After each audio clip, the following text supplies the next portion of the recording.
Heute im Studio Jessie Wellmer und Thorsten Schröder. Hallo und herzlich willkommen zu den Tagesthemen. Schönen guten Abend.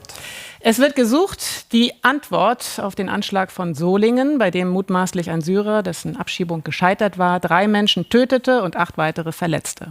Antworten auf das Warum und wie weiter. Ampel und Opposition, Bund und Länder wollten heute zusammen Antworten finden. Ob und wie das gelungen ist, gucken wir uns gleich an. Dass Antworten dringend erwartet werden, zeigt auch der Deutsche Landkreistag heute mit seiner Forderung nach einer grundlegend anderen Migrationspolitik, einschließlich eines nationalen Aufnahmestopps als mögliches Mittel. Forderungen, wie sie gerade vielerorts so oder ähnlich ziemlich deutlich formuliert werden. Caroline Wissing. Sozialarbeiter Thomas Werner Dicke kennt sie alle. 200 Menschen aus 30 Nationen leben hier in Häusern und Containern. Nur eine der geflüchteten Unterkünfte in der Kleinstadt Loma. Es ist eng. Das hier ist jetzt eines der größeren Zimmer. 2 Männer auf 13 Quadratmetern. Standard. Manchmal müssen sie 7-köpfige Familien in 2 Zimmern unterbringen. Anders gehe es nicht.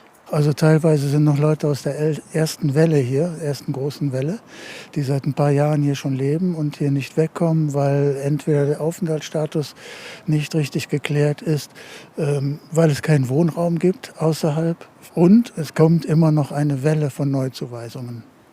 Habibe Gara lebt in dieser Unterkunft mit Mann und 3 Kindern seit 11 Jahren, seit sie aus dem Kosovo nach Deutschland kamen.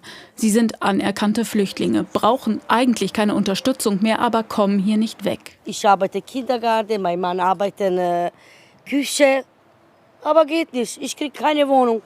Der Wohnungsmarkt ist angespannt. Loma hat rund 30.000 Einwohner, liegt im Speckgürtel von Köln. Doch nicht nur mit Blick auf die Unterbringung, sagt Bürgermeisterin Claudia Villa mittlerweile, Loma ist am Limit.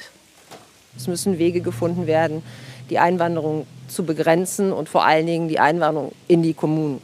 Es dürfen nicht mehr die Menschen, die hier kein Asylrecht haben, in den Kommunen ankommen.